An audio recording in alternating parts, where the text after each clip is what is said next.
nuestro Consejo de Comercio Exterior y Aduanas. Para las nuevas personas que se están integrando, pues bueno, nos sesionamos la segunda semana de cada mes. La idea del Consejo de Comercio Exterior y Aduanas, como bien lo comentaba Vero, pues bueno, es tener un punto de interacción, de actualización de los temas más relevantes, de que platiquemos, nos desahoguemos de cómo nos va nuestra operación con tanto cambio que ha habido. Entonces, pues bueno, muchísimas gracias por acompañarnos. El segundo supuesto, y el cual me gustaría dividirlo en tres partes, que son las que están coloreadas, porque, o sea, dentro del segundo supuesto como que se derivan más, se derivan tres. ¿Cuándo vamos a ser nosotros sujetos a un embargo precautorio? Cuando se trata de mercancías de importación o exportación prohibida, cuando no se cumplan las regulaciones y restricciones no arancelarias o se omite el pago de cuotas compensatorias, o cuando no se cumpla con las formalidades del etiquetado en las normas de etiquetado justamente. Vamos a platicarlas una por una. En el primer punto, que es importación o exportación prohibida, igual creo que nosotros sabemos que las mercancías prohibidas pues no es algo que sea parte de nuestra operación. ¿Y qué podemos nosotros identificar como mercancías prohibidas? Pues estos, no sé, los huevos de tortuga, las semillas de marihuana, algunos incluso productos tóxicos que sí están clasificados arancelariamente, sin embargo, están prohibidos tanto para la IMPO como para la EXPO. Estos son unos plaguicidas, fertilizantes, no recuerdo bien, pero por su toxicidad no se permite el ingreso a México ni tampoco la exportación de México hacia otros países. Y nosotros pudiéramos decir, jamás he traído esas cosas, no me aplican, pero está dentro de la lupa, dentro de importación o exportación prohibida, el tema de IMEX y el tema de certificación. Y creo que esto sí nos pega, creo que esto sí es algo operativo para nuestras empresas. Hablemos del caso de IMEX. Nosotros sabemos que dentro del decreto IMEX hay un anexo, que es el anexo 1, en donde se enlistan todas las fracciones arancelarias que está prohibida que yo importe al amparo de mi programa. Entonces, no sé, hablamos de neumáticos, no recuerdo si estaba por ahí el tema del azúcar, eh, pero bueno, está este listado de fracciones arancelarias prohibidas al amparo de mi programa IMEX.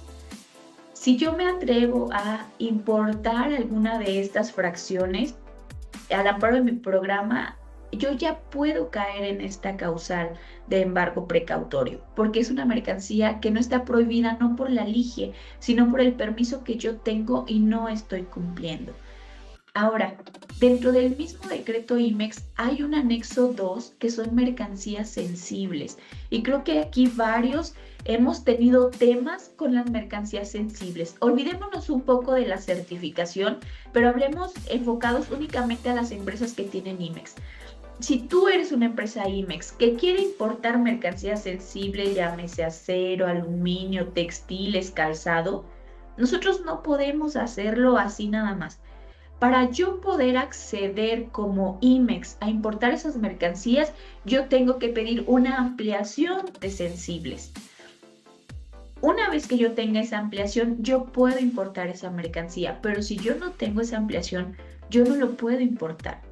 Eh, Puede pasar, como estos datos no es como que estén súper liberados, o sea, lo de Secretaría de Economía con el prevalidador de los pedimentos, que nosotros nos atrevamos a declarar una fracción sensible sin haber tenido la ampliación y que pudiera dar firma. Lo ideal es que no, que los propios prevalidadores funjan como una alerta para, para prohibirnos justamente el traer estas mercancías. Pero ojo, no hablemos de los huevos de tortuga. Hablemos de las mercancías que yo pretendo importar al amparo de un programa cuando no me son autorizadas.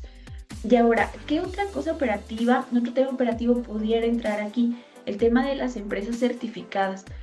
Desde el año pasado traemos una obligación que se llama la adición de fracciones, ¿no? En esta adición de fracciones yo tengo la obligación como importador al amparo de este programa, de esta certificación, de darle a conocer a la autoridad, de avisarle 30 días antes de que haga mi importación que voy a traer una mercancía que no le había avisado antes. Si nosotros no hacemos este tipo de avisos, si nosotros no tenemos la autorización para importar al amparo de certificación estas mercancías, sin problema yo pudiera entender que la autoridad me diga, esto es una causal de embargo precautorio porque tus mercancías son prohibidas para el esquema que estás manejando. ¿Por qué? Porque no cumplimos con las formalidades previas. Entonces, súper importante. Nosotros trabajamos con diferentes agentes aduanales porque trabajamos con los agentes aduanales de nuestros clientes y son variados, son, miren, los que ustedes quieran, con los agentes aduanales nosotros vamos a trabajar. Y hay agentes aduanales que se ponen muy firmes y dicen, yo no te importo esto al amparo de tu certificación si no me demuestras que subiste este aviso actualizado. Y no cruzamos. Y hay otros que no me lo piden, pero creo que este sería un punto para reforzar dentro de nuestros despachos aduaneros, ¿sale? Esto con el tema de importación o exportación prohibida, recordemos, no lo limitamos a temas de LIGE, sino que puede ir más allá con el tema de nuestros programas. Y fíjense, aquí pudiera entrar el tema de los padrones de sectores específicos. Hay una guía del SAT en donde se da la posibilidad de yo actualizar fracciones arancelarias para tema de padrones. Y yo creo que no todos nosotros tenemos ese seguimiento a nuestros padrones. Decimos, ya me lo autorizaron, ya tráete todo lo que sea de este sector 14, 15, el que tú quieras, el que hayas tramitado. Y ya no damos a conocerle a la autoridad que mis fracciones se han actualizado para efectos del padrón. Olvidémonos de los programas y las certificaciones, para efectos de los padrones de importadores, de sectores específicos estoy hablando. Ok, bueno, ese es el primer tema. El segundo tema que se deriva de la segunda causal es no acreditar el cumplimiento de regulaciones y restricciones no arancelarias o no haber pagado una cuota compensatoria.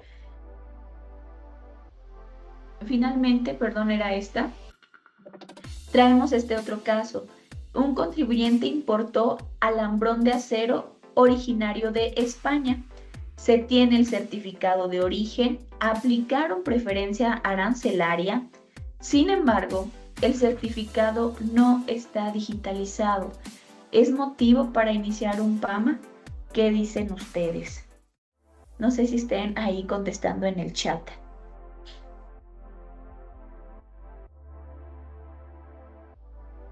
Un sí o un no, nada. Equipo, no hay nada por ahí.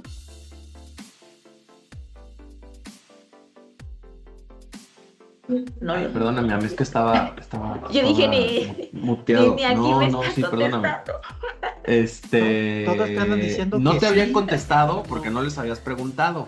Y ya que les preguntaste, ya te empezaron a contestar. Ahí hay bueno. 1, 2, 3, 4 sís y un no. Y un no, ok. Vamos a contestarlo entonces en conjunto y qué bueno que hay ideas encontradas porque así podemos llegar como a la conclusión. ¿Qué pasa en este caso? ¿Es motivo para iniciar un PAMA? La respuesta es que sí.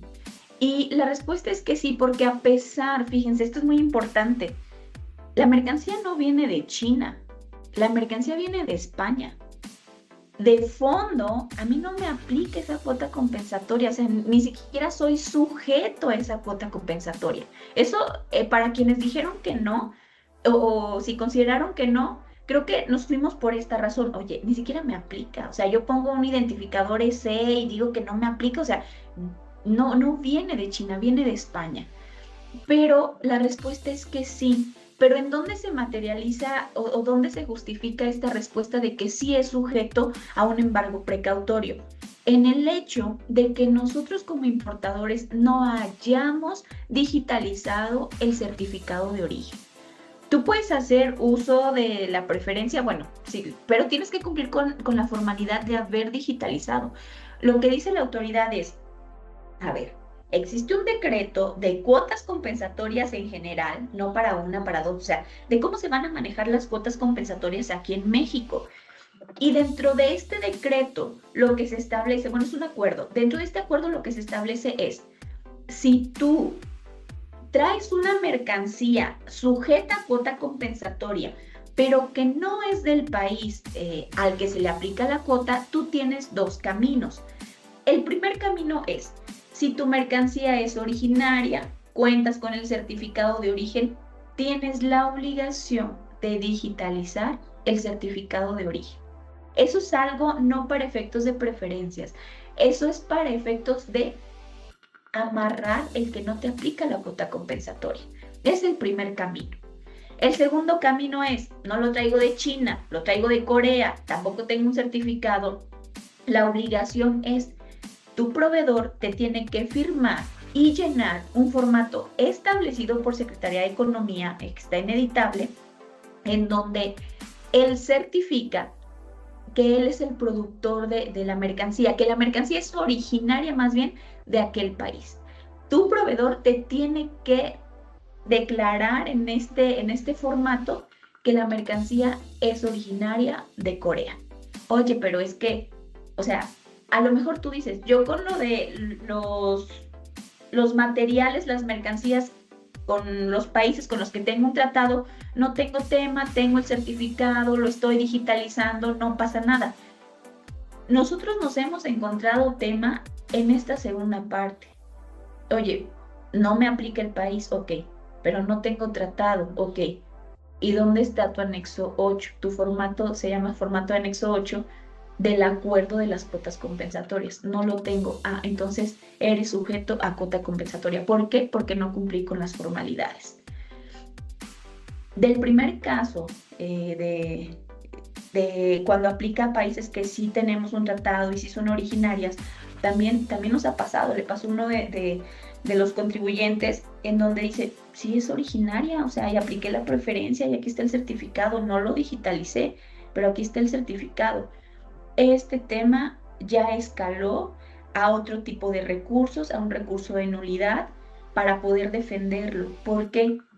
Porque estamos de acuerdo con la persona que dijo no, porque de fondo no me aplica. O sea, de fondo no me aplica, o sea, claro que lo vamos a defender, no es originario de China y tengo los soportes. Lo malo es no cumplir con la formalidad, ¿vale? Entonces es un tema súper importante, sus certificados o sus formatos de anexo 8 para el tema de la cuota compensatoria, muy, muy importante. Nos pasamos al tercer ejemplo de la segunda causal, que son las normas de información comercial. Aquí pues lo vemos un poquito rápido. Todas las normas oficiales de información comercial tienen diferentes características, que tienen que estar cosidas, adheridas, que tienen, por ejemplo, en los textiles, tienen que garantizar la durabilidad durante lo que tenga la vida, a lo mejor esa prenda, variados. Para el tema de la NOM 050, que es aquella NOM de etiquetado general, por ejemplo, hay un apartado para temas de garantías en donde se te especifica qué es lo que tú tienes que declarar en esas garantías. Por ejemplo, la duración de las garantías, el procedimiento para hacer efectiva la garantía. Por aquí veía en dónde está el establecimiento en México para hacer efectiva esa garantía. Todo eso tiene que venir como parte de tu cumplimiento. Si nosotros no cumpliéramos o hiciéramos caso omiso a alguno de estos requisitos, pues estamos incumpliendo con una NOM de etiquetado, ¿vale? O sea, ¿puede ser causal de un embargo precautorio? Sí, totalmente. Por ejemplo, otra NOM de información comercial que es para productos electrónicos, eléctricos y electrodomésticos. Pues hay etiquetas que nos piden, incluso la 050, que venga el hecho en, el manufacturado en u otros análogos. ¿Qué nos hemos encontrado? Hay clientes que dicen, yo no le sé el origen a esta mercancía. O sea, sé quién me lo mandó, pero no sé en dónde está hecho, no sé en dónde se elaboró, se manufacturó, no lo tengo. Y eso puede ser una causal de embargo precautorio también de tus mercancías. Entonces, ojo con todos los lineamientos, lo que nos señala cada una de las NOMs de etiquetado. En algún momento me eché enclavado en la NOM 051, que es la de alimentos, que yo decía, ¿por qué unos productos traen los 3 sellitos y por qué hay otros que nada más te dicen 3 sellos y ya no te dan información. Obviamente estos eran más pequeños, un empaque más pequeño, pero está dentro de la propia regulación de la 51, de la NOM 051. Entonces, importante hacer caso a cada uno de los puntos que nos piden en etiquetado.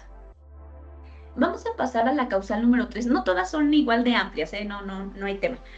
¿Qué pasa con la causal número 3?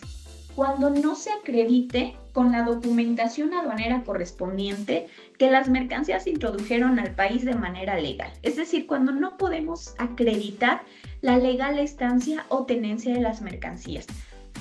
Recordemos, el PAMA lo pueden iniciar en el despacho, en una verificación de transporte o en nuestras instalaciones. Bueno, en una facultad de comprobación que pues son post despacho. Por ejemplo, en una visita domiciliaria. ¿Sale? Aquí nos pueden, la mercancía sí puede ser sujeta de embargo precautorio, aunque ya esté en nuestra planta. Justo traemos este tema. Ha estado muy de moda aquí en San Luis Potosí, por ahí traemos un caso reciente en Veracruz que fue por parte de Agase, aquí en San Luis han sido por parte de Finanzas del Estado, pero el tema de la legalidad de las mercancías es un tema importantísimo. Hace poco nos llegó una consulta, Jesús, no sé si recuerdas que nos decían, oye, estos activos fijos, pero destruyeron ya el expediente porque era de más de 5 años. No, pecado aduanero destruir nuestros documentos de activos fijos. Vamos a ver el tema de cómo poder comprobar la legal estancia y tenencia de nuestras mercancías. Primero, dentro del artículo, bueno, este no es el 151, debe de ser el 146, si no me equivoco. En el 146 nos establece cuáles son los documentos que nosotros vamos a utilizar para comprobar legal estancia y tenencia de las mercancías. Y el primero de ellos es documentación aduanera. Documentación aduanera, pues yo puedo pensar en mi pedimento, ¿sale? Pues en todo mi expediente, la documentación con la que yo crucé esa mercancía, que acredite su legal importación, que aquí yo diría, pues realmente lo que lo acredita es el pedimento, o sea, el pedimento es el que le da la legalidad a la introducción de la mercancía, pero fíjense, nos da aquí la opción de, o bien, la opción, los documentos electrónicos. ¿Qué documentos electrónicos traemos en nuestro expediente? Pues un documento electrónico es el COBE, un documento electrónico ahora es la manifestación de valor, son los únicos que traemos. Y pues el pedimento también es un documento electrónico. O es otra opción, no es o digitales. ¿Cuáles son estos digitales? Pues los e-documents que nosotros escaneamos. Llámese facturas, llámese packing list, llámese escritos libres. Cuando yo tengo la información de mis mercancías en estos documentos, ya sea pedimento, COBES o e-documents, por resumirlo, yo puedo comprobar que mi mercancía está legalmente conmigo porque cumple con todos los datos de identificación individual, marca, modelos, números de serie, en cualquiera de estos documentos. Importante para nuestra propia defensa. Hay ocasiones, y ayer nos comentaba un cliente, un colega, decía, es que no me quisieron valer la información en un e-document. Yo lo traía en packing list y no me lo valieron que porque tenía que estar en pedimento. No, este es tu fundamento para decir o puede venir en pedimento o en COBE o en e-document. Notas de venta cuando se trate de mercancía que hayamos comprado con el gobierno. Los FDIs, no todos nuestros activos son de importación, hay muchos que son compra-venta nacional, entonces nuestros CFDIs con los datos de identificación y también nuestro CFDI con complemento carta-aporte cuando se trate de una revisión en el traslado de las mercancías. No sé si haya dudas aquí. Y bueno, para ahondar un poquito, creo que esto ya lo platicaba, ¿cuáles son los documentos electrónicos? Pues en este caso es mi factura que está reflejada en un COBE, mis documentos digitales que puede ser su carta 318, en donde a veces ahí es en donde lo declaran, o un escrito libre en donde ustedes digan, aquí voy a hacer mi listado de datos de identificación individual. Este escrito libre está basado en el 67 del reglamento. Del 67 del reglamento, que no sufrió cambios para este año, lo que nos indica es que para efectos del 36A, fracción primera, es decir, para efectos de TUCOBE, los obligados a proporcionar los datos de identificación individual podrán transmitir en documento digital la información respectiva, siempre y cuando lo digitalices. Entonces, bueno, este es tu fundamento. ¿En dónde hay que tener cuidado para no ser sujetos a un embargo precautorio? En todas sus importaciones de regla segunda? Aquí la verdad estamos de acuerdo con la autoridad. Las importaciones al amparo de regla segunda, pues son líneas de producción grandes, una línea de pintura, una línea de, no sé, de acabado, los hornos, o sea, líneas o mercancías que necesitan de varias importaciones, varios pedimentos para poder conformarse, importarse y formar un todo. ¿Qué es lo que sucede con los contribuyentes? Pues yo traigo línea de pintura en mi pedimento y ya. Y línea de pintura en 20 pedimentos, pues sí, pero en ningún lado me estás declarando los datos de identificación individual de cada parte que conforma tu línea de pintura, porque te pueden decir, pues ese motor, datos de identificación individual, no, es parte de la línea de pintura. No, o sea, tú tienes que tener datos de identificación individual por cada una de las mercancías que conforman tu línea de pintura. ¿En qué otros puntos hay que tener atención? En los arrendamientos. Ponemos mucho el ejemplo de los montacargas, que normalmente pues, no son de nosotros, están arrendados. ¿Qué es importante ahí? Un contrato de arrendamiento y los CFDIs en donde ustedes puedan comprobar efectivamente que hacen ese pago de arrendamiento. Y bueno, esto respecto a arrendamiento. Aquí hay otros que pudieran entrar, que son los de comodato. Hay empresas que tienen moldes, que tienen activos de sus clientes para poder hacer la producción de esas mercancías destinados a su cliente. Esa mercancía, ese molde, por ejemplo, pues yo no pago un arrendamiento, o sea, me lo prestaron, está de comodato. Yo tendría que tener ahí un contrato de comodato igual con datos de identificación individual en donde se compruebe que la mercancía no es mía, pero que está legalmente en mi planta y que la documentación de importación pues la podrán conseguir con el cliente. ¿Qué más? No sé si alcances a ver el chat, por ahí tenemos una pregunta. No lo alcanzo a ver. Si me pueden apoyar. Perdón. Es que lo tengo en la otra pantalla, no las llego a ver, aguanta. Y aquí lo tengo. Dice, tenemos un caso donde la maquinaria se facturó a la entidad de México, una entrega en Estados Unidos. Esta máquina se importó. La factura mexicana está facturada sin IVA. ¿Sería correcto? ¿Será tema de una auditoría de comercio exterior para invalidar la legal estancia? No, a ver, tú tienes un pedimento. Me imagino que esta fue una operación virtual, que le facturaron al extranjero y te entregaron a ti. No sé si estoy entendiendo. Si nos puedes ayudar ahí, Lisette, con el micro para entender bien el caso.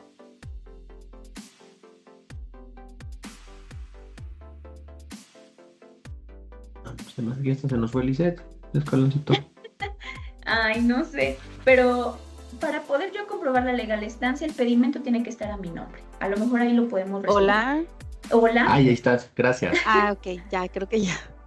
Bueno, no, lo que pasa es que esta no es una operación virtual. El proveedor, la facturaron aquí en México, pero el proveedor la entregó en Estados Unidos. ¿La entregó? O sea, sí hubo un movimiento. ¿Cómo? Sí hubo un movimiento, o la mercancía siempre estuvo en el extranjero. Siempre estuvo en el extranjero. Okay. Siempre estuvo en el extranjero. Lo que pasó fue ahí un tema y bueno, financieramente, contablemente se facturó a la entidad mexicana. El proveedor la entregó en Estados Unidos, nosotros la importamos pues con todo correcto, ¿no? Marcas, modelos, series, datos de identificación, pero el tema es, o más bien que me sigue quedando la duda, es si es correcto que la factura se quede sin IVA, porque está facturada, aunque se entregó en Estados Unidos, está facturada en México, hay una factura mexicana. Entonces, en una como ahorita mencionabas en la diapositiva, es en el caso de una auditoría de comercio exterior, pues a veces nos piden órdenes de compra, y en este caso, pues tenemos el pedimento, tenemos la factura aduanal, nos pedirían la factura, me imagino que de la compra de la máquina, que sería la de la entidad, la factura mexicana. Entonces, ¿ahí habría tema o sería por el lado de fiscal? Sí, mira, veo dos temas. El primero es Ajá, tu legal estancia y tenencia. Eso está cubierto. Tú tienes un pedimento a ajá, tu nombre, una factura a tu nombre, datos de identificación individual. El tema que observo que te preocupa es el tema de la facturación, justamente el tratamiento que se le dio al IVA. sí. Es importante determinar qué tipo de IVA tuvo, porque tenemos 4 tipos de IVA, digamos, aquí en México. El 16%, el que está exento, Mm, bueno, el 16 que ya todos conocemos, ¿no? El que está sí. exento para ciertos productos alimenticios, de salud, todo eso. El que es a 0%, hablamos de exportaciones, y el IVA que no existe, que no se declara. Mm. ¿Cuándo no se aplica? Bueno, y primera pregunta, ¿cómo está tu IVA? No, tu facturación, ¿no hubo IVA o estuvo 0% o exento? Esa creo que no hubo IVA, No figuró no el está IVA, ok. mencionada. Entonces, eso, Lizeth, es correcto, porque para que el IVA Ok. figure en tus facturaciones, la mercancía tuvo que haber estado en territorio nacional. Si la Ah, perfecto. mercancía no está en territorio nacional, no juega el 0% porque no hubo exportación, el 16% pues tampoco, no estamos hablando de una compraventa nacional, ni el exento tampoco porque no estamos hablando de productos listados en ese escenario. Entonces, tu facturación está correcta porque no figura el IVA, porque la mercancía ni Ok. siquiera estaba.